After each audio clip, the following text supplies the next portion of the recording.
The scream that tore from Violet's throat echoed across the mountain valley, swallowed almost instantly by the darkness pressing in from all sides. She clutched the rifle her father had given her before he died 3 weeks ago, but her hands shook so violently she could barely keep it pointed toward the shadows where yellow eyes gleamed in the firelight. The wolves had been circling for an hour now, their low growls vibrating through the cold Colorado night air, and she knew with absolute certainty that her small campfire would not keep them at bay much longer. She had been traveling from Denver to Breckenridge, Colorado, where her aunt supposedly lived. The only family she had left in this world after consumption had taken both her parents within a month of each other.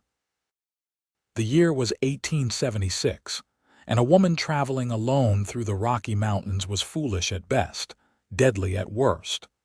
Violet had known the risks, but desperation left few choices. She had sold everything except what could fit in her wagon, and even that had been lost 2 days ago when her horse had spooked at a rattlesnake, sending the entire rig tumbling down a ravine. She had barely escaped with her life, grabbing only the rifle, a small pack of supplies, and the clothes on her back. Now she was lost somewhere between the two towns, huddled beside a pathetic fire she had managed to coax from damp wood, and the wolves were closing in. There were at least 6 of them from what she could count, their bodies slinking between the pine trees, their patience wearing thin. She fired a shot into the air, the crack of gunfire momentarily scattering them, but they regrouped quickly, emboldened by hunger and the scent of fear. "Get back!" she shouted, her voice cracking. "Get away from me!" The largest wolf, a massive gray beast with scarred muzzles, took a step closer, its lips pulled back to reveal teeth that gleamed white in the firelight.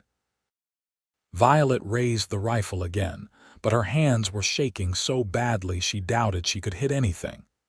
She had maybe 3 more bullets left, and there were too many wolves.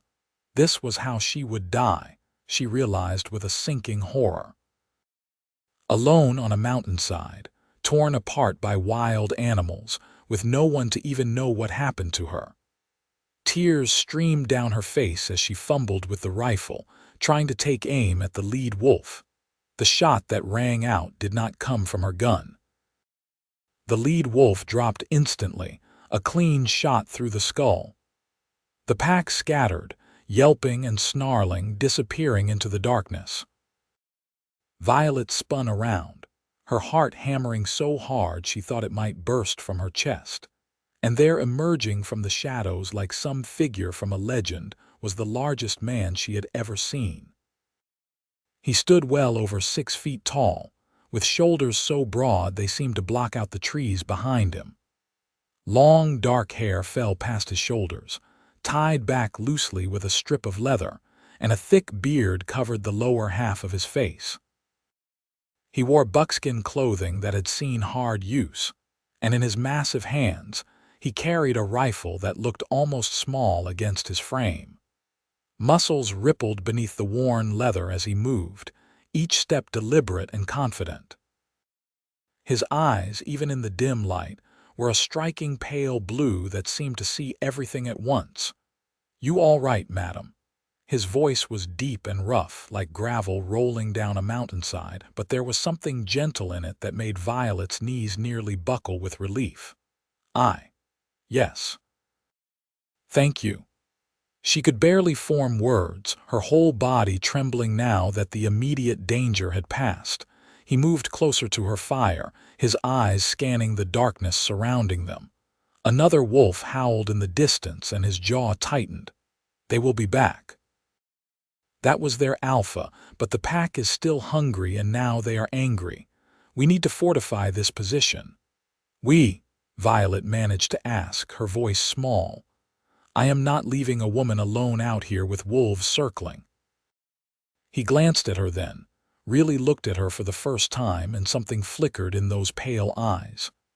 "Name is Jacob Rourke. I have a cabin about 5 miles north of here, but we would not make it in the dark with that pack tracking us. We stay here till light, then I will take you somewhere safe. Violet, Violet Crawford. She wrapped her arms around herself, suddenly aware of how bedraggled she must look, her dark hair tangled and full of pine needles, her dress torn and dirty, her face streaked with tears and ash. I was trying to get to Breckenridge. My wagon went down a ravine 2 days ago.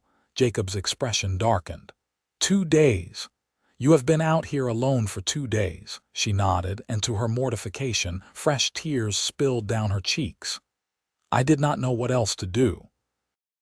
I just kept walking, hoping I would find the road or a town or something. Then it got dark and I heard the wolves and I thought, do not think about what could have happened. You are alive and we are going to keep it that way.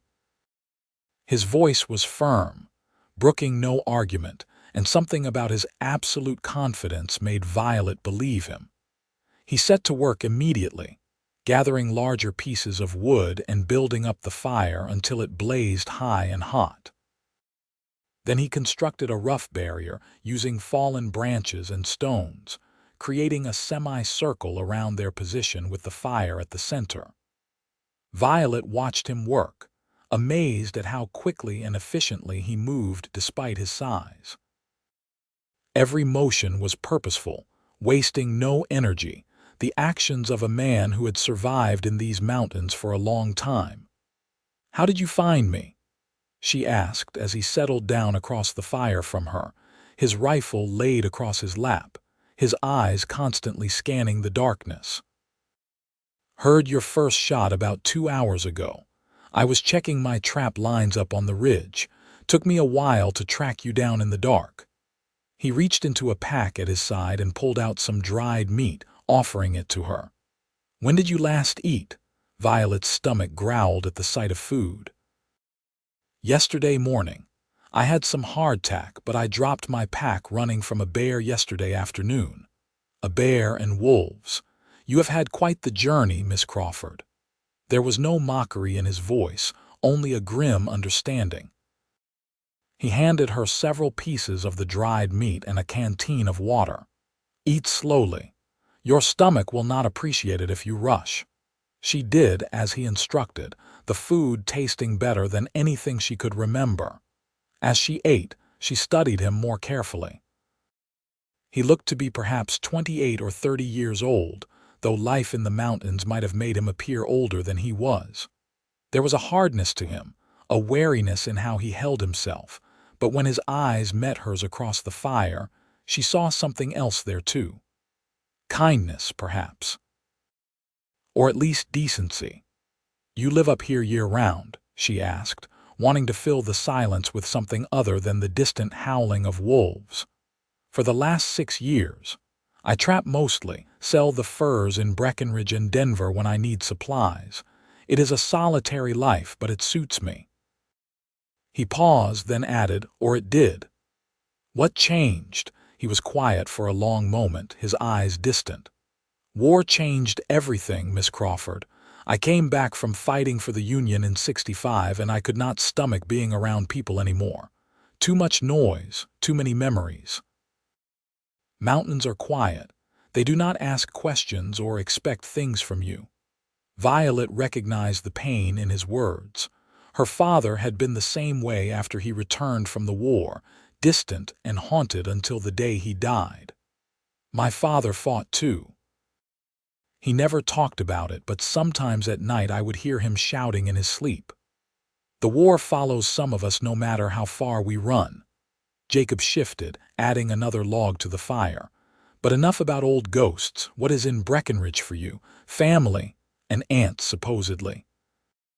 "I have never met her, but my mother mentioned her in some old letters. Her name is Margaret Crawford, and she apparently runs a boarding house in town. I am hoping she will take me in, at least until I can figure out what to do next." Violet pulled her knees up to her chest, trying to conserve warmth in the cold mountain night. "I have no money, no prospects, nothing but what I am wearing and that rifle." "That rifle is a good start. A lot of folks out here have started with less." He pulled a heavy fur from his pack and stood, walking around the fire to drape it over her shoulders. The gesture was simple but unexpectedly tender, and Violet felt her breath catch as his large hands adjusted the fur around her. He smelled of pine and wood smoke and something wild that made her heart beat faster. "Thank you," she whispered. He returned to his position, but she noticed he sat a bit closer than before, his body positioned between her and the darkness where the wolves lurked. "Try to get some rest." "I will keep watch. You cannot stay awake all night. I have done it before. I will do it again." His tone left no room for argument, and Violet was too exhausted to protest further. She curled up beneath the fur, using her small pack as a pillow, and tried to sleep. But sleep would not come easily. Every sound made her jolt awake, every crack of a branch or rustle of leaves. And each time she opened her eyes, Jacob was there, solid and watchful, his rifle ready, his gaze never wavering from the perimeter he had established. There was something deeply reassuring about his presence, something that made her feel safer than she had in weeks. Around midnight, the wolves returned.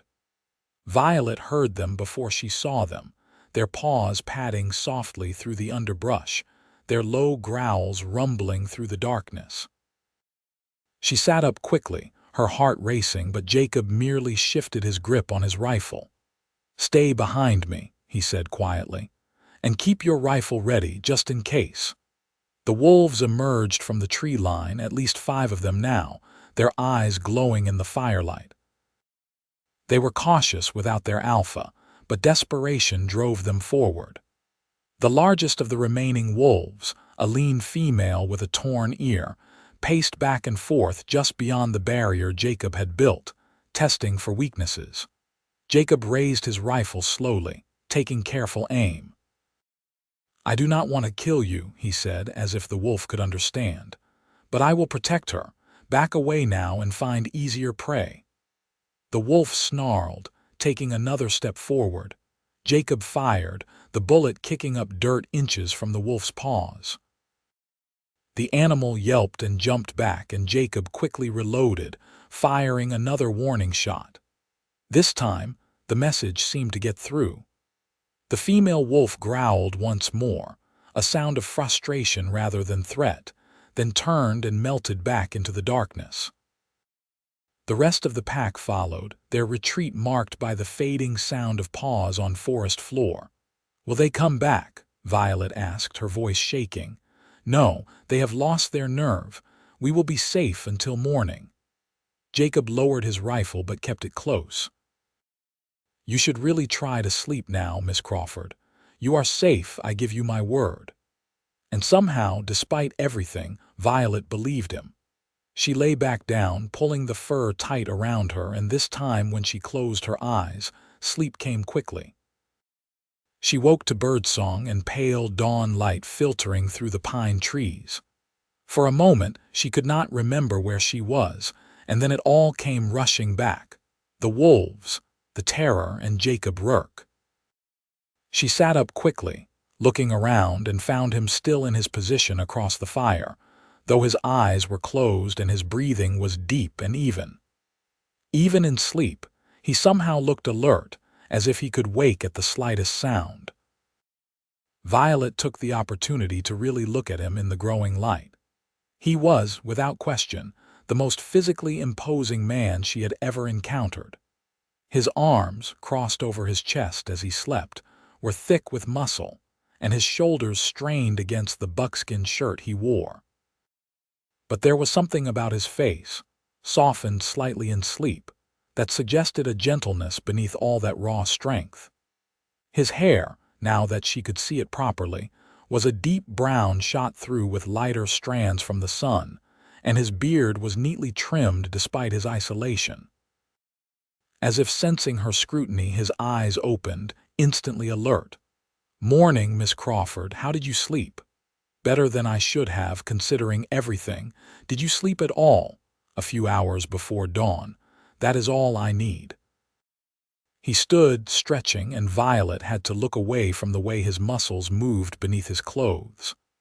"We should head out soon. My cabin is about 5 miles north, and from there I can take you into Breckenridge. It is another 10 miles beyond that."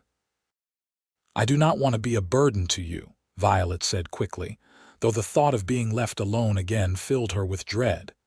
"You are not a burden. I am going into town anyway, needed supplies."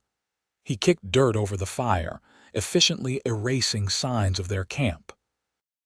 "Besides, I would not rest easy knowing you were out here alone. These mountains are not forgiving, especially to those who do not know them." They set out as soon as the camp was packed, Jacob leading the way with confident strides while Violet struggled to keep up. The terrain was rough, all steep inclines and loose rocks, and her legs burned with the effort of climbing. But Jacob was patient, frequently pausing to let her catch her breath, offering his hand when the path became particularly treacherous. Each time his large, calloused hand closed around hers, Violet felt a jolt of something she could not quite name, something warm and unsettling and entirely inappropriate given their circumstances. "Tell me about yourself, Miss Crawford," Jacob said as they walked, his eyes scanning the trail ahead.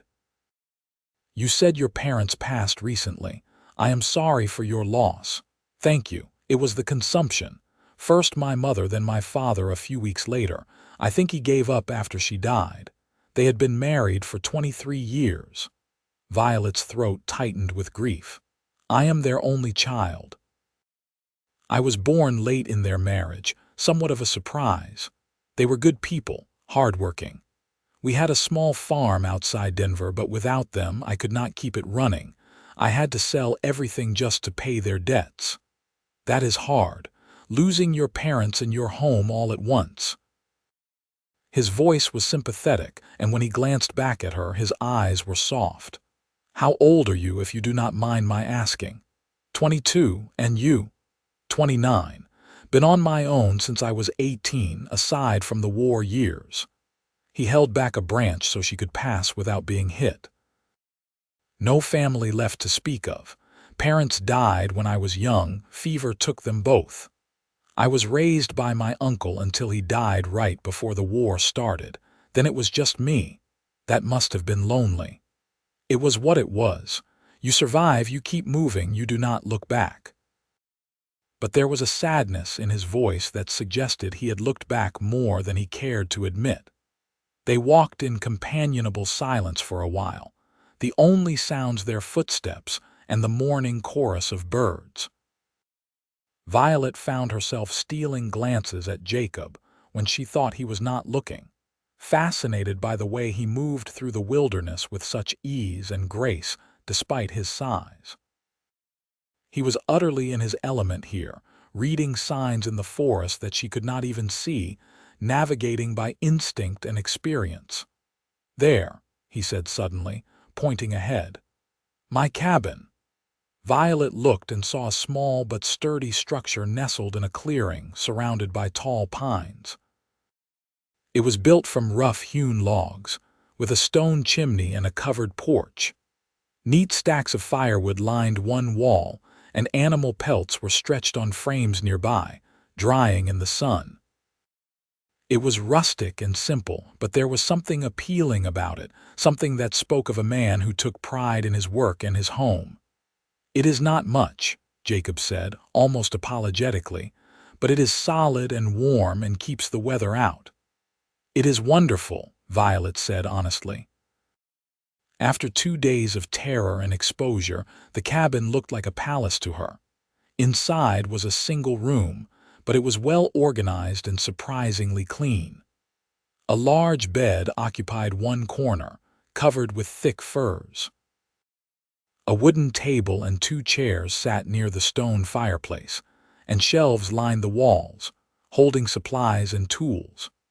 A smaller alcove contained a simple kitchen area with a cast iron stove. It smelled of wood smoke and leather, and something indefinably masculine that made Violet's stomach flutter. "Sit, please," Jacob said, gesturing to one of the chairs. "I will make some breakfast and then you can clean up if you like. I have a rain barrel out back and I can heat some water for you." "You do not have to do all that," Violet protested weakly, but she was already sinking into the chair, her legs trembling with exhaustion. "I want to." He was already moving around the kitchen area, pulling out supplies with practiced efficiency.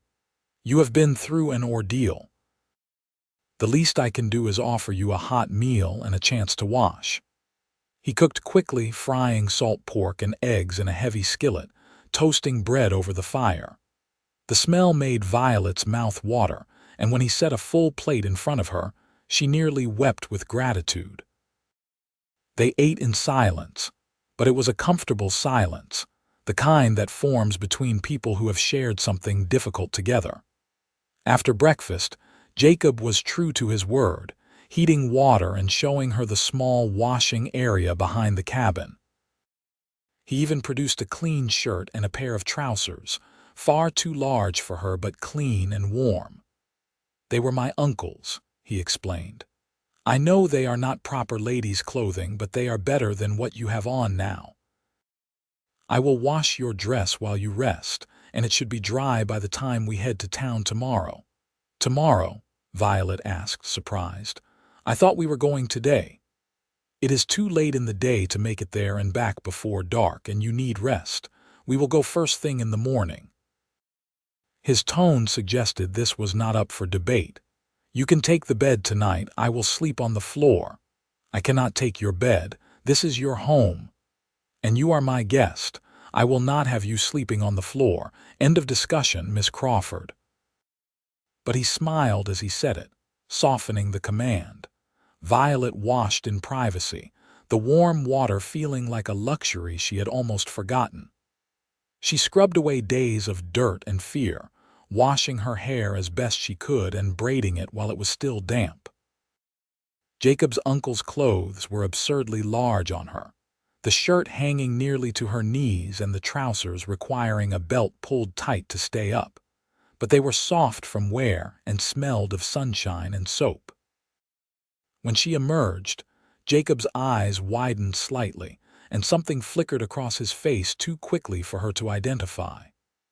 "You look warmer, at least," he said gruffly, turning back to the fire where he was washing her dress in a large pot of heated water. "Thank you for all of this," Violet said softly. "I do not know how I can ever repay you. No repayment needed. I am just glad I heard that gunshot when I did." He hung her dress near the fire to dry, then stood, wiping his hands on his trousers. "You should rest. I have some work to do outside, checking those pelts and such. Make yourself comfortable." Violet wanted to argue, to insist she could help, but her body had other ideas. The moment she lay down on his bed, which was surprisingly comfortable and smelled of pine, and something distinctly Jacob, exhaustion crashed over her like a wave. She was asleep within minutes, falling into dreams of yellow eyes and strong hands and pale blue eyes that saw right through her. She woke to find the cabin filled with golden afternoon light and the smell of cooking meat. Jacob was at the stove, his back to her as he stirred something in a pot. For a moment, Violet just watched him, struck by how domestic the scene was, how right it felt to wake up and find him there. The thought should have alarmed her. She barely knew this man, but instead it filled her with a warmth that had nothing to do with the fire crackling in the hearth. "You are awake," Jacob said without turning around. "I hope you are hungry. I shot a rabbit this afternoon." "How did you know I was awake?" Your breathing changed. He glanced over his shoulder, a slight smile playing at the corners of his mouth beneath his beard. "You learn to pay attention to small things when you live alone." They ate together again, and this time conversation flowed more easily. Violet found herself telling him about her childhood, about her parents' farm and the small school she had attended in Denver.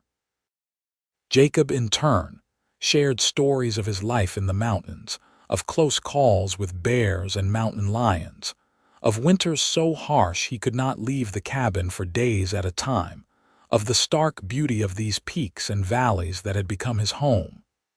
"You ever get lonely?" Violet asked as they cleared the dishes. Jacob was quiet for a long time, staring into the fire.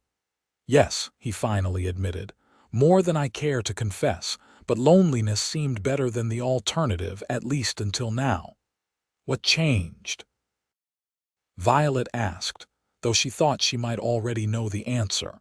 He turned to look at her fully, his pale eyes intense in the firelight. "You did, Miss Crawford. Finding you out there, keeping watch over you, bringing you here, it reminded me of something I had forgotten. That connection to another person, even a stranger, can matter. That maybe isolation is not the answer I thought it was." Violet's heart pounded so hard she was certain he could hear it. "I feel it too," she whispered. "This connection. I do not understand it, we just met, but I feel like I have known you much longer." Jacob crossed the small space between them, moving slowly as if afraid he might frighten her. He reached out and gently tucked a strand of hair behind her ear, his hand lingering against her cheek. "I do not want to take advantage of your situation," he said roughly. "You have been through trauma and you are vulnerable. I would never forgive myself if I pushed you into something you did not truly want." Violet leaned into his touch, her eyes never leaving his. "You are not taking advantage. I know my own mind, Jacob Rourke, and I know that I have never felt as safe or as seen as I do right now with you." He made a sound low in his throat, something between a groan and a sigh, and then his arms were around her, pulling her close. Violet went willingly, pressing herself against his solid warmth, feeling the rapid beat of his heart matching her own. They stood like that for a long moment, just holding each other, and it felt like the most natural thing in the world. "I should not want this," Jacob murmured against her hair. "I should take you to town tomorrow, help you find your aunt, and then go back to my solitary life. That would be the right thing to do." "But," Violet prompted, tilting her head back to look up at him, "but I do not think I can do that. I do not think I can just walk away from you." His hand came up to cup her face, his thumb brushing gently across her cheekbone. "I know it is too soon. I know it is crazy, but Violet, I think I am falling in love with you." The words hung in the air between them, raw and honest and terrifying. Violet felt tears prick her eyes, but they were good tears, happy tears. "I think I am falling in love with you too," she admitted. "And maybe it is too soon, and maybe it is crazy, but after everything I have lost, everything I have been through, I do not want to run from this. I want to see where it goes." Jacob's smile was like the sun breaking through storm clouds, transforming his entire face. "Then we will see where it goes," he said softly. "Together." He kissed her then, gentle at first, almost tentative, and then deeper as she responded with equal passion. His arms tightened around her, lifting her slightly off her feet, and Violet wound her arms around his neck, losing herself in the taste and feel of him. When they finally broke apart, both breathing hard, Jacob rested his forehead against hers. "We should still go to town tomorrow," he said, though he sounded reluctant. "You need to find your aunt, make sure you have family to rely on, and I need to stock up on supplies. But after that, if you want, if you are willing, maybe you could come back here with me. Stay for a while. Give us time to figure this out properly." "I would like that," Violet said, smiling up at him. "I would like that very much." They spent the evening talking by the fire, seated close together on the floor, Jacob's arm around her shoulders, Violet leaning against his solid strength. They spoke of everything and nothing, learning each other's likes and dislikes, sharing dreams and fears, building the foundation of something real and lasting. When it grew late, Jacob insisted again that Violet take the bed while he made himself a pallet on the floor. This time she did not argue, though as she lay beneath the warm furs, She found herself wishing he was beside her. The thought should have shocked her, should have seemed improper, but instead it felt right, as natural as breathing. The next morning dawned clear and cold, perfect weather for the journey to Breckenridge. They ate a quick breakfast, and Jacob packed supplies into a leather rucksack while Violet changed back into her dress, now clean and dry. They set out just after sunrise, Jacob setting a steady but manageable pace, always aware of Violet's limitations but also pushing her just enough to cover ground. The 10-mile journey took them most of the morning, winding down through forests and along mountain streams that ran clear and cold with snowmelt. Jacob pointed out landmarks, teaching Violet how to read the land, how to find north without a compass, how to identify which plants were edible and which were poisonous. She absorbed it all eagerly, realizing that if she was going to make a life in these mountains, she needed to learn its language. Breckenridge appeared below them around midday, a small but bustling town nestled in the valley, still riding high on the gold rush that had put it on the map 15 years earlier. Even from a distance, Violet could hear the sounds of civilization, hammers on anvils, voices raised in greeting or argument, the occasional burst of piano music from a saloon. "Are you ready?" Jacob asked, squeezing her hand gently. "As ready as I will ever be," Violet replied, though her stomach churned with nerves. What if her aunt did not exist? What if she refused to take Violet in? What would she do then? As if reading her thoughts, Jacob said, "Whatever happens, you are not alone. You understand that, right? If your aunt cannot or will not help you, you come back with me. We will figure something out." The simple certainty in his voice steadied her, and Violet nodded. "Thank you for everything." They entered town together, drawing curious glances from the residents. Violet knew they must make an odd pair, her in her plain dress still bearing the marks of her ordeal, Jacob in his buckskin with his long hair and mountain man appearance. But Jacob walked with his head high, his hand protectively at the small of Violet's back, radiating a quiet confidence that dared anyone to comment. Finding the boarding house proved easier than expected. A woman sweeping the steps of the general store directed them to a neat 2-story building on the edge of town, freshly painted with lace curtains in the windows. "That is Margaret Crawford's place," the woman said, eyeing them with open curiosity. "She runs a good, respectable establishment. No funny business allowed." Jacob thanked her politely, and they made their way to the boarding house.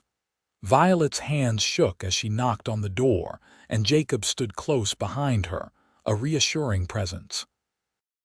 The woman who answered was in her late 40s, with graying brown hair pulled back in a neat bun and kind eyes that widened in surprise when she saw Violet. "Can I help you?" she asked, her gaze flickering between Violet and Jacob with obvious curiosity. "I am looking for Margaret Crawford," Violet said, her voice steadier than she felt. "My name is Violet Crawford. I believe you are my aunt, my father's sister." The woman's hand flew to her mouth, her eyes filling with tears. "Thomas's daughter, little Violet, but I thought. I heard about the consumption. Oh, my dear child, come in at once." Margaret pulled Violet into the house with surprising strength, then paused when she realized Jacob was not following. "You too, young man. Any friend of my niece is welcome here." The boarding house interior was warm and inviting, decorated with simple but tasteful furnishings. Margaret led them to a parlor and insisted they sit while she bustled off to make tea. When she returned, carrying a tray laden with cups and a plate of cookies, her eyes were still damp, but she was smiling. "I cannot believe you are here," Margaret said, settling into a chair across from them.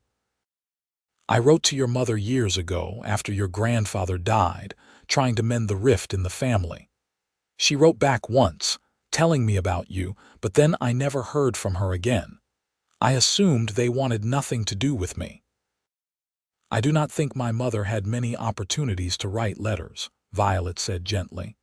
Farm life kept them both very busy, but she spoke of you sometimes, always fondly. I think she regretted losing touch. Margaret dabbed at her eyes with a handkerchief. Tell me everything. What happened to Thomas and Mary? How did you end up here? Violet recounted the story, with Jacob occasionally adding details about how they met. Margaret listened intently, her expression growing more distressed as she learned of her brother's death and Violet's harrowing journey through the mountains.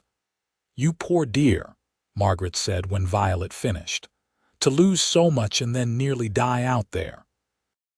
Thank God Mr. Rourke found you when he did. She turned her gaze to Jacob, really looking at him for the first time. I owe you a debt I can never repay, sir. You saved my niece's life. No debt owed, madam, Jacob said quietly. I only did what any decent person would do. Decent men are rarer than you might think, Mr. Rourke, especially out here. You have my eternal gratitude. Margaret turned back to Violet. Now then, let us discuss your future. You will stay here, of course.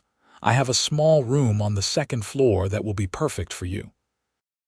And I could use the help running this place, if you are willing to work. I cannot pay much, but you will have room and board and a safe place to live. It was everything Violet had hoped for, security and family and a fresh start. So why did her heart sink at the prospect? She glanced at Jacob and found him staring into his teacup, his expression carefully neutral, and she understood. This was goodbye. He had brought her to safety, fulfilled his obligation, and now he would return to his mountain and his solitary life, and she would stay here in town where she belonged. That is very generous, Aunt Margaret, Violet said softly. Thank you. They spent another hour at the boarding house, Margaret fussing over Violet and insisting she eat more cookies, asking questions about Denver and her parents and her journey. Jacob remained quiet, answering when spoken to, but otherwise keeping his own counsel. When he finally stood to leave, saying he needed to get his supplies before the general store closed, Violet felt panic claw at her throat. I will walk you out, she said quickly, following him to the door. Outside, away from Margaret's kind but curious gaze, they stood on the porch in awkward silence. Jacob would not quite meet her eyes, and Violet felt tears burning behind her own. So this is goodbye, she said, hating how her voice broke on the last word. You have family now. A safe place to stay. This is what you needed, what you came here for. Jacob's voice was rough, strained. You will be happy here, Violet. Your aunt clearly loves you already. But what about us? What about what we talked about last night? Violet could not keep the desperation from her voice. Was that not real? It was real, Jacob said fiercely, finally looking at her, and the pain in his eyes stole her breath.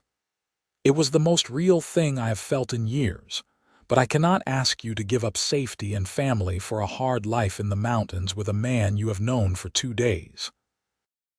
That would be selfish beyond measure. Shouldn't that be my choice to make? Violet demanded, anger mixing with her hurt. You said we would figure this out together. Was that a lie? No, it was not a lie, but that was before I understood what you would be giving up. He reached out and cupped her face, his touch achingly gentle. You deserve better than I can give you, Violet. You deserve a real home, a real life, not isolation and hardship. What if that is not what I want? What if I want you? The tears were falling now, hot tracks down her cheeks. I am not a child, Jacob. I know my own mind. And I know that I would rather face hardship with you than comfort without you. Jacob closed his eyes, his jaw working as he struggled with himself. Violet, do not make this decision for me, she pleaded. Tell me you do not love me and I will stay. But if you do love me, then fight for this. Fight for us. I do love you, he said hoarsely. God help me. I love you so much it terrifies me. But that is exactly why I have to do what is best for you, even if it tears me apart." He kissed her then, hard and desperate, pouring everything he could not say into that kiss.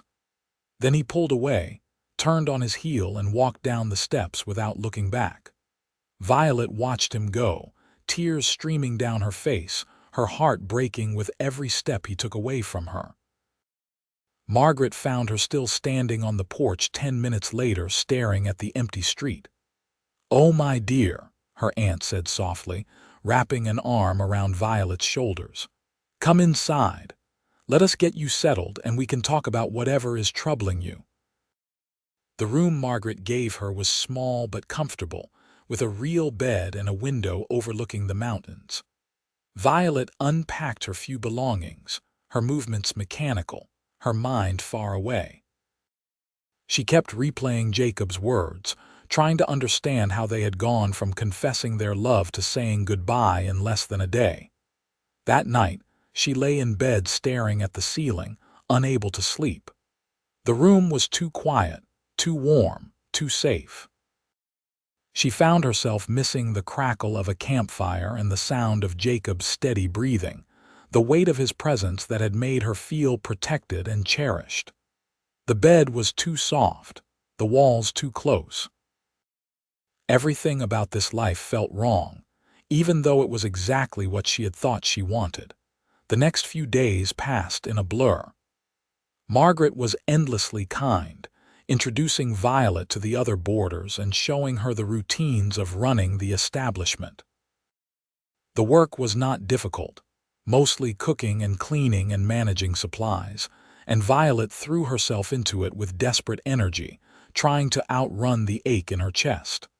But every moment of quiet, every spare minute, her thoughts drifted back to Jacob. She wondered what he was doing, whether he thought of her as often as she thought of him. She imagined him in his cabin, tending his trap lines, sleeping alone in that big bed. Did he regret his decision? Did he lie awake at night like she did, wishing things had ended differently? A week after her arrival, Margaret sat her down over morning coffee and studied her with knowing eyes. "You are miserable here," she said bluntly. "Not because of me or the work, but because your heart is elsewhere. Am I right?" Violet tried to deny it, but the words would not come. Instead, she found herself telling Margaret everything about falling for Jacob, about his decision to walk away, about how wrong everything felt without him. Margaret listened without interruption, her expression thoughtful.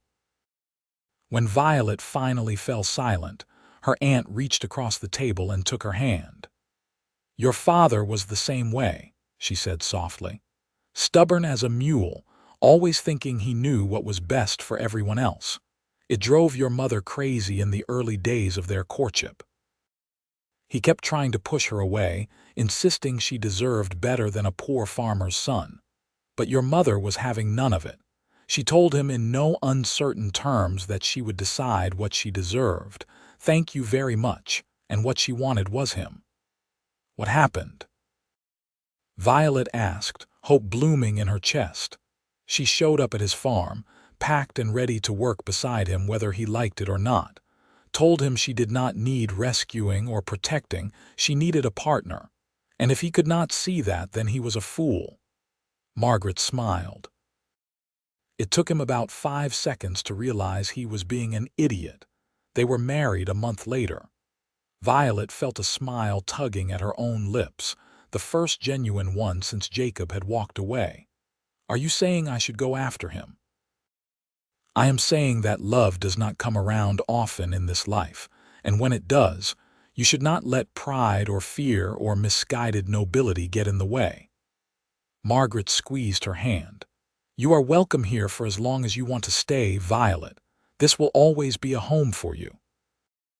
But if your heart is in those mountains with that man, then that is where you should be." The decision, once made, filled Violet with a fierce determination. She spent the next day gathering supplies, using the small amount of money Margaret insisted on giving her despite Violet's protests. She bought sturdy boots, warm clothing suitable for mountain life, basic cooking supplies, and ammunition for her rifle. She was not going to Jacob as a helpless woman needing rescue. She was going as a partner, ready to build a life with him. She set out at dawn 2 days later, Margaret waving from the porch with tears in her eyes but a smile on her face. "Send word when you can," her aunt called.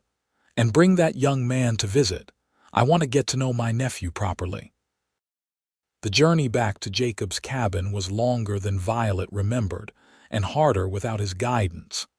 But she used the skills he had taught her, reading the landmarks, following the path they had taken together. She got turned around twice and had to backtrack, but her determination never wavered. She was going to find him, and she was going to make him understand that she was capable of making her own choices about her life. It was late afternoon when she finally spotted the cabin through the trees. Relief flooded through her, along with a healthy dose of nerves. What if he refused to listen? What if he sent her away? She squared her shoulders and marched up to the door, knocking firmly. There was no answer. She knocked again, louder this time. Still nothing. Her heart sank. What if he was out checking his trap lines? He could be gone for days. She tried the door and found it unlocked, another reminder of how far they were from civilization. The cabin was exactly as she remembered it, neat and spare and somehow welcoming. She set down her pack and looked around, trying to decide what to do. She could wait, but she had no idea when he might return. Then she heard it, the sound of an axe biting into wood, coming from somewhere behind the cabin. She hurried around the side of the structure and found Jacob at a woodpile, his shirt discarded in the afternoon heat, despite the mountain chill, his massive arms and back gleaming with sweat as he brought the axe down again and again with mechanical precision. He had not heard her approach over the sound of his work, and Violet took a moment to just watch him. Even in her memories, she had not done justice to the sheer physical power of him, the way every muscle moved beneath his skin, the casual grace with which he handled the heavy axe. But it was the expression on his face that made her heart clench, the emptiness there, the grim set of his jaw. He looked like a man going through the motions of living without any real joy in it. "Jacob," she called, and he spun around so fast he nearly dropped the axe. His eyes went wide with shock, then blazed with something that might have been hope or fear or both. "Violet, what are you doing here? Is something wrong? Did someone hurt you?" He was already moving toward her, the axe forgotten, his hands reaching for her as if to check for injuries. "Nothing is wrong," she said quickly. "Well, everything is wrong, but not in the way you mean. I came because we need to talk. You should not be out here alone. Does your aunt know where you are? The mountains are not safe, especially for someone who does not know them well." He was babbling slightly, she realized, nervous in a way she had never seen him. "I am fine. I followed the path we took, and I used the skills you taught me. And yes, my aunt knows where I am. She is the one who told me to come, actually." Violet took a deep breath, gathering her courage. "Jacob, you made a decision about my life without including me. That was not fair." His face shuddered and he took a step back. "I made the right decision. You have a safe place to live, family who cares about you. You do not need to throw that away from me." "Stop telling me what I need," Violet said firmly. "I am 22 years old, not a child. I have survived losing my parents, being alone, nearly dying in these mountains. I think I have earned the right to make my own choices." "And what choice is that?" he asked, his voice rough. "You. I choose you, Jacob Rourke. I choose this life, hard as it might be. I choose us." She moved closer to him, close enough to see the war playing out behind his eyes. "I do not need you to protect me from life. I need you to be my partner in it. Can you do that? Can you trust me to know my own mind and heart, Violet?" He ran a hand through his hair, clearly struggling. You would be giving up so much. What if you come to regret it? What if you come to resent me for taking you away from safety and civilization? What if I do not? She countered. What if this is exactly what I want, what I need? What if I am happier in this cabin with you than I could ever be in town without you? She reached out and placed her hand over his heart, feeling it thunder beneath her palm. I love you, Jacob. Not the idea of you, not some romantic fantasy, but the real you. The man who saved my life, who kept watch over me all night, who was gentle when he could have been rough, who tried to do the right thing even when it broke his heart. I love you, and I want to build a life with you here in these mountains, if you will have me. For a long moment, he just stared at her, his chest heaving beneath her hand, his eyes searching her face as if looking for any sign of doubt. Then, with a sound that was half laugh and half sob, he crushed her against him, his arms wrapping around her so tightly she could barely breathe. God, yes, he said into her hair. Yes, I will have you. I am sorry, I am so sorry. You were right. I was making decisions for you, trying to protect you from a life I thought was too hard. But the truth is, I was protecting myself. I was terrified you would come to regret me, and I did not think I could survive that. You will not have to, Violet promised, pulling back just enough to look up at him. I am here and I am staying. That is, if you want me to. Want you to? Violet, I have been miserable without you. The cabin felt empty, the mountains felt cold, everything felt wrong. I thought I was doing the noble thing, but all I did was make us both unhappy. He cupped her face in his large hands, his thumbs brushing away tears she had not realized were falling. I love you so much. I will spend every day for the rest of my life trying to be worthy of you. You already are, she whispered. And then his lips were on hers, kissing her with a desperation and passion that made her knees weak. She kissed him back just as fiercely, pouring weeks of longing and fear and love into it, holding nothing back. When they finally broke apart, both breathing hard, Jacob rested his forehead against hers. Are you sure about this? Really sure? Because once you say yes, I am never letting you go. I am sure, Violet said, smiling up at him through her tears. More sure than I have ever been about anything. Now stop asking me if I am sure and kiss me again. He did, with enthusiasm, and then he picked her up and spun her around, laughing with pure joy in a way she suspected he had not done in years. When he set her down, they were both grinning like fools, and Violet felt happiness bubble up in her chest, bright and effervescent. Come on, Jacob said, taking her hand. Let us get your things and get you settled, and then we need to talk about making this official. I want to marry you, Violet Crawford, soon. I want you to be my wife in truth, not just in my heart. Yes, Violet said immediately. Yes to all of it, though I should warn you, my aunt wants us to visit. She wants to get to know her nephew properly, as she put it. Jacob laughed, a rich, warm sound that Violet decided she wanted to hear every day for the rest of her life. Then we will visit.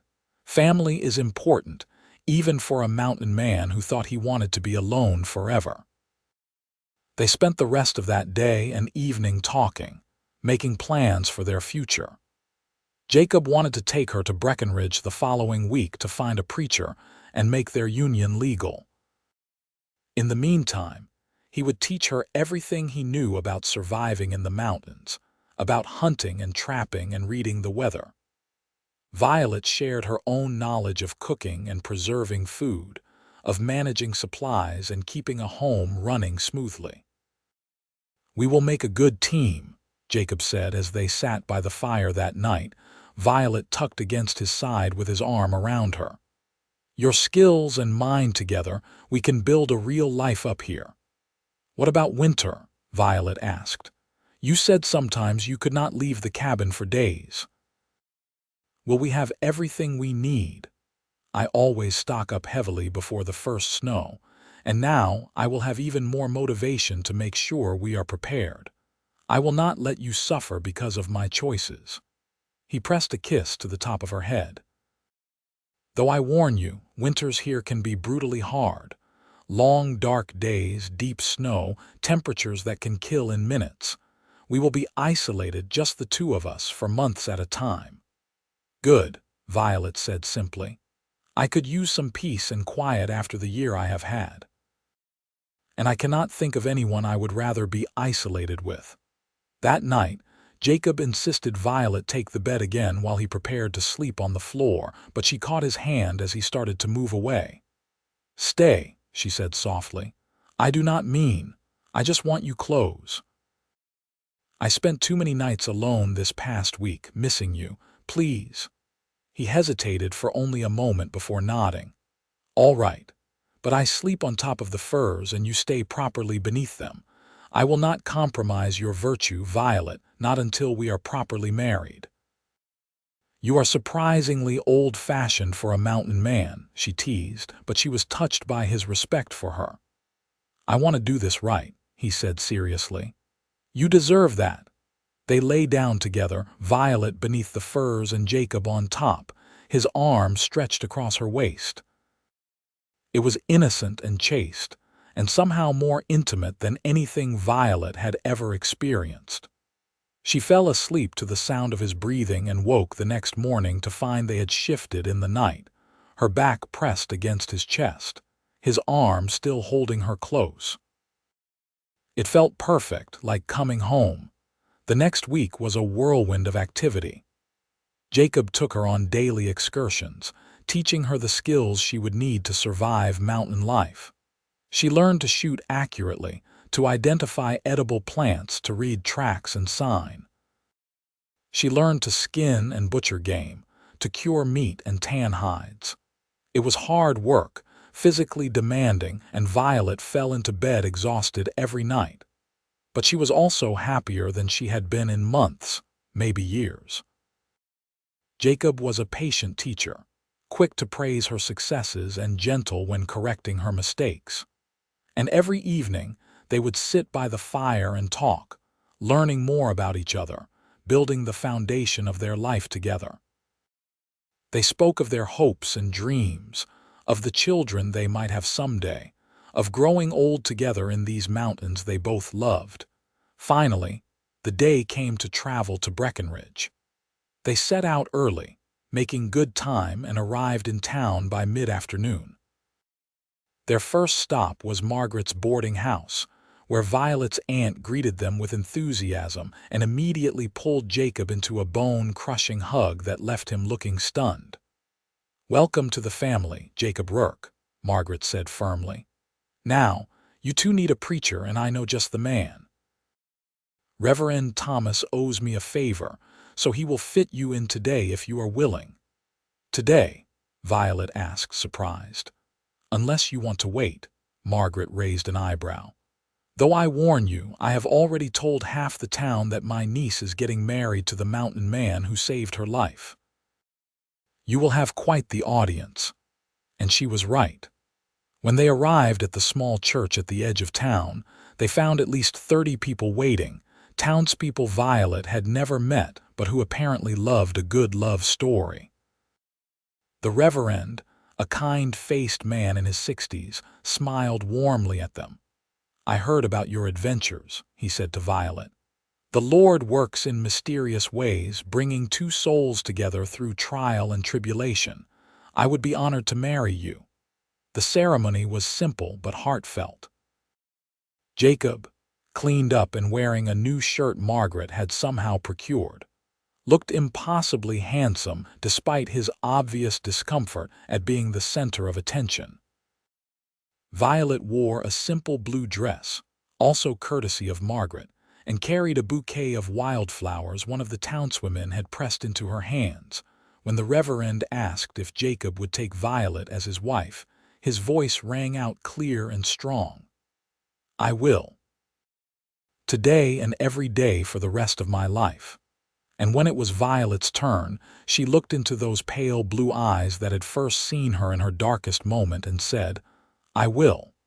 Through every season, every hardship, every joy, I choose you. Then by the power vested in me, I now pronounce you husband and wife. Son, you may kiss your bride." Jacob did not need to be told twice. He swept Violet into his arms and kissed her soundly, to the cheers and applause of the assembled crowd. When he set her back on her feet, both of them were grinning, and Violet felt something settle in her chest, a sense of rightness and completion she had not realized she was missing. Margaret hosted a small reception at the boarding house, with food and music and well-wishers. But as the sun began to sink toward the mountains, Jacob leaned down and whispered in Violet's ear, "Can we go home now, Mrs. Rourke? I would very much like to begin our married life." "Yes," Violet whispered back, heat flooding her cheeks. "Yes, let us go home." They said their goodbyes to Margaret, promising to visit again before winter set in, and then headed out of town. It was full dark by the time they reached the cabin, but neither of them minded. Jacob built up the fire until it blazed warm and bright, and then he turned to Violet, suddenly shy. "I know I am not much," he said quietly. "A mountain man with no real prospects, no wealth to offer you, but I promise you, Violet, I will spend every day trying to make you happy. You will never doubt that you are loved and cherished." "Jacob," Violet said, crossing to him and taking his face in her hands, "you are everything. You are strong and kind and brave. You saved my life, not just from the wolves but from loneliness and despair. I do not need wealth or prospects, I just need you." He kissed her then, deeply and passionately, and this time there was no need to hold back. They were married, bound together in the eyes of God and man, and what followed was a beautiful expression of their love and commitment to each other. Jacob was gentle and patient, mindful of Violet's inexperience, and when they finally lay together in the firelight, both sated and content, Violet had never felt more complete. "I love you," Jacob murmured against her hair, his arms wrapped securely around her. "My brave, beautiful wife." "I love you too," Violet replied, tracing patterns on his chest. "My strong, wonderful husband." They fell asleep tangled together, and when Violet woke the next morning to find Jacob watching her with a soft expression, she knew she had made the right choice. This life, hard as it might sometimes be, was exactly where she was meant to be. The months that followed were busy and fulfilling. Jacob taught Violet everything he knew, and she proved to be an excellent student, quickly becoming proficient in the skills necessary for mountain survival. They worked together to prepare for winter, hunting and preserving meat, gathering and drying plants, stockpiling firewood. The cabin slowly began to feel like their home, not just his, as Violet added her own touches, curtains on the windows, dried flowers in a vase, small improvements that made the space warmer and more welcoming. They visited Margaret twice more before winter closed the passes, and each time Violet could see how her aunt's initial worry faded. It was clear that Violet was thriving, happy in a way Margaret had not seen during her time in town. And Jacob, who had seemed so stoic and distant at first, relaxed around Margaret, eventually even smiling and joking with her. "You are good for each other," Margaret said to Violet during their last visit before winter. "I can see it in how you move together, how you look at each other. Your parents would have approved." The first snow came in late October, a light dusting that melted by afternoon. But it was a warning, and Jacob stepped up their preparations. By the time the heavy snows arrived in November, they were ready. The cabin stocked with enough supplies to last through even the hardest winter. Those winter months were as challenging as Jacob had warned, with temperatures dropping so low that ice formed on the inside of the windows, and the wind howled through the mountain passes like a living thing. But inside the cabin, wrapped in furs and each other's arms, Violet had never felt warmer or safer. They spent the long evenings reading aloud from the few books Jacob owned, playing cards, talking for hours about everything and nothing.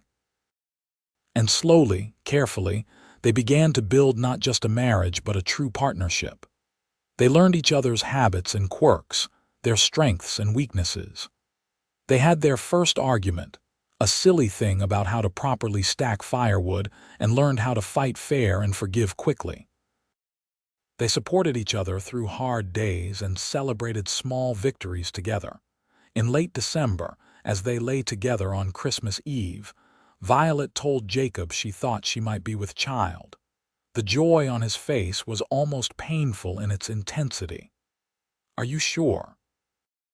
he asked, his hand moving to rest gently on her still flat stomach. "Not entirely, but I am fairly certain.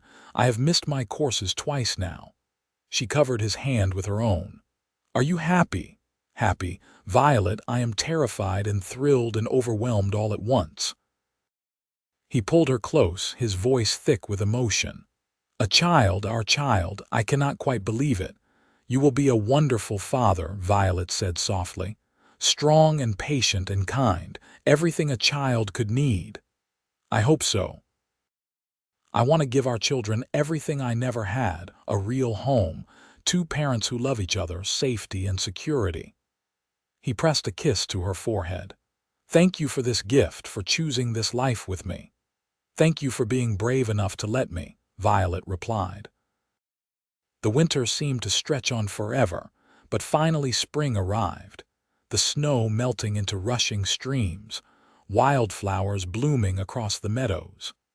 Jacob took Violet on daily walks as her pregnancy became more obvious, keeping her active but safe, always watchful for any sign of danger. He built a proper cradle from pine, sanding it smooth and carving intricate patterns into the wood.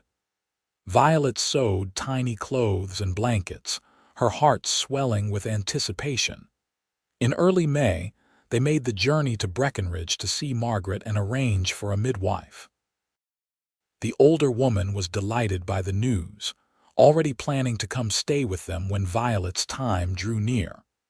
True to her word, Margaret arrived at the cabin in late July, prepared to stay as long as necessary.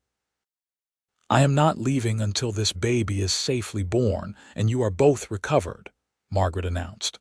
"So make your peace with having a house guest for a while." Having Margaret there eased some of Violet's anxiety about the birth. Her aunt had helped deliver many babies over the years and radiated calm competence.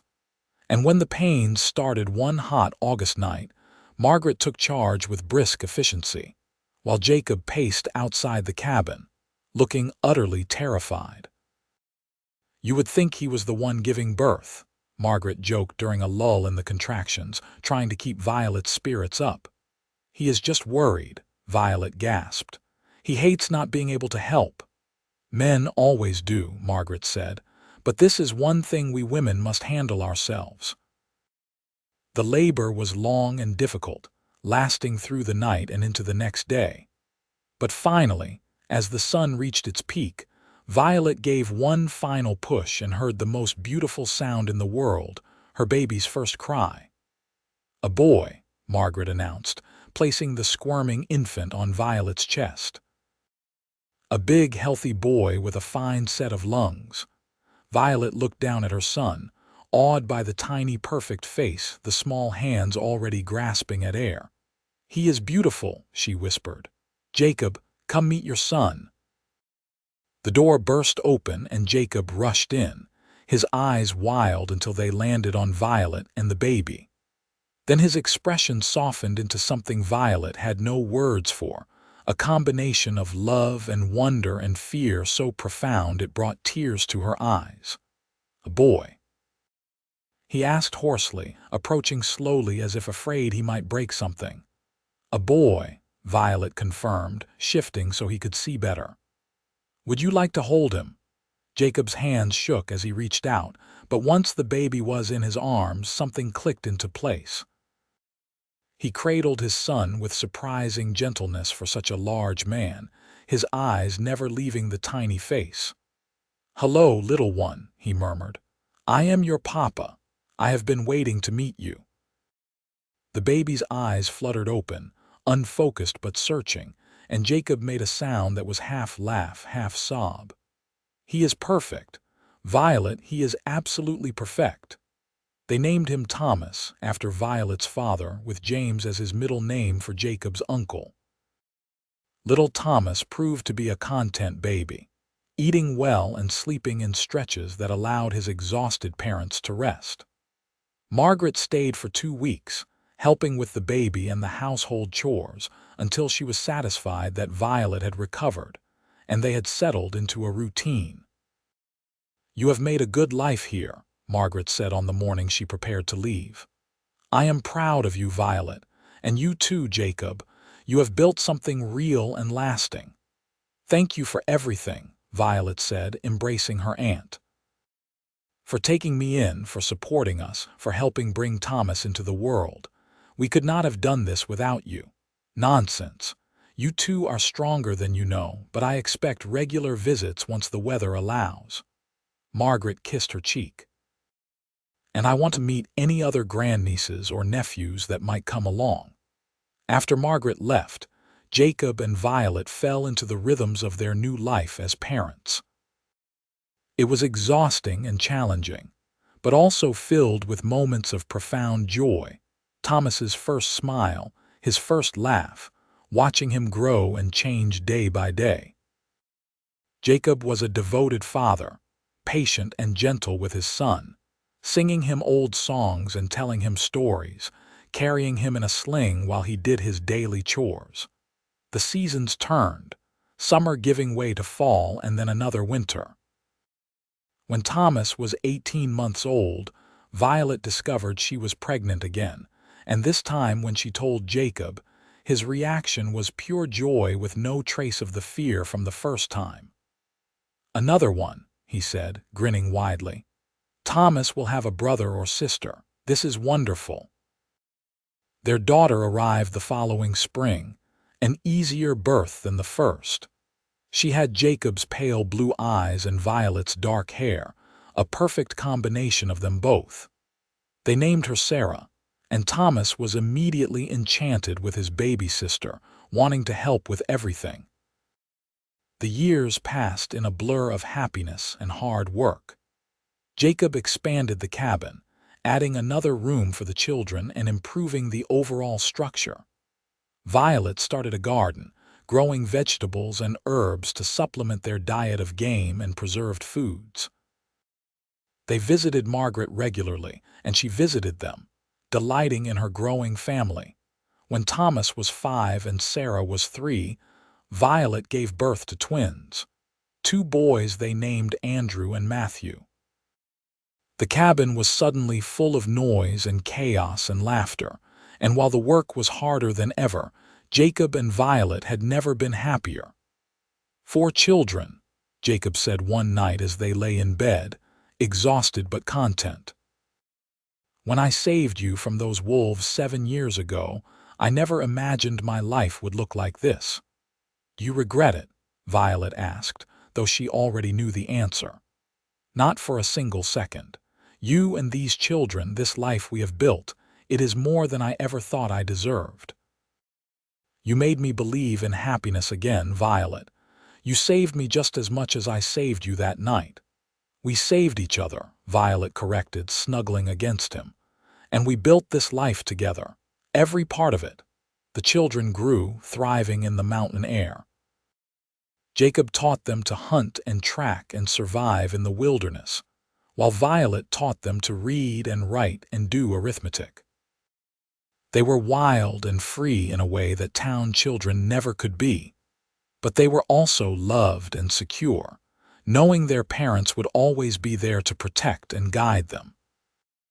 When Thomas turned 12, Jacob began taking him on longer expeditions, teaching him the trap lines and the business of selling furs. Sarah showed an interest in healing, learning about medicinal plants from Violet and the visiting doctor who occasionally made the journey from Breckenridge. The twins were still young but showed signs of inheriting their father's size and strength. Margaret continued to visit regularly, aging gracefully and clearly delighted with her role as adopted grandmother. She never remarried, content with her boarding house and her extended family. When Violet worried about her being lonely, Margaret just laughed. "I have you, Jacob, and those 4 beautiful children. I have my boarders and my friends in town. My life is full, dear girl. Do not worry about me." On their 10th wedding anniversary, Jacob surprised Violet by taking her on a trip, just the 2 of them, leaving the children with Margaret for a week. They traveled to Denver, staying in a hotel and dining in restaurants, playing at being civilized people. But both of them were relieved to return to their mountain cabin, to their children and their life. "I love you more now than I did that first night when you confessed your feelings," Violet said as they lay together in their own bed, back home where they belonged. "I did not think that was possible, but every day with you just makes me love you more." "And I love you more than words can express," Jacob replied. "You took a broken man and made him whole. You gave me a family, a purpose, a reason to wake up every morning with joy in my heart. I will spend the rest of my life trying to be worthy of that gift." "You already are," Violet said, and kissed him deeply. The years continued to pass, bringing changes and challenges but always underlaid with love and commitment.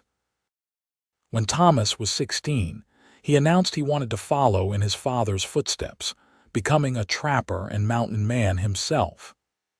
Jacob worked with him, teaching him the business side of things and how to negotiate with the fur companies. Sarah, at 14, decided she wanted to be a teacher, inspired by her mother's lessons and a visiting school teacher who had stayed at Margaret's boarding house. Violet and Jacob supported her dreams, making arrangements for her to attend school in Breckenridge during the school year while returning home for summers. The twins, now 10, were inseparable and seemed content to remain in the mountains, though Jacob and Violet both insisted they get proper educations as well. Margaret passed away peacefully in her sleep when she was 68, leaving the boarding house to Violet. It was a bittersweet gift, and Violet mourned her aunt deeply, grateful for the years they had together, and the second chance at family Margaret had given her. They kept the boarding house, hiring a manager to run it but visiting often to ensure Margaret's legacy continued. The income from it provided security for their children's futures and allowed Jacob to trap more for pleasure than necessity as he aged. On their 20th wedding anniversary, surrounded by their 4 children, now grown or nearly so, Jacob made a toast. "To my beautiful wife, who chose a hard life in these mountains with me over comfort and safety. To the best decision I never wanted to make, fighting for our love when I tried to walk away. To the family we have built and the life we have lived. May we have 20 more years together and 20 more after that. To love," Violet added, raising her own glass. "To finding it in the unlikeliest places and having the courage to hold on to it." They clinked glasses, and as Violet looked around at her family, at Jacob, whose hair was now streaked with gray but whose eyes still shone with love when he looked at her, at her children who were happy and healthy and loved, she felt a profound sense of gratitude. That night, 7 years ago, when the wolves had circled her campfire, could have been the end of her story. Instead, it had been the beginning of the greatest adventure of her life. Jacob reached for her hand under the table, lacing their fingers together the way he had 1,000 times before. She squeezed back, a silent conversation passing between them. They had built something real and lasting, not just a marriage but a true partnership. They had faced hardship and joy together, raising children and building a life from nothing but love and determination. As the celebration continued around them, children laughing and sharing stories, Jacob leaned close and whispered in Violet's ear, "Thank you for being stubborn enough to come after me. for refusing to let me push you away.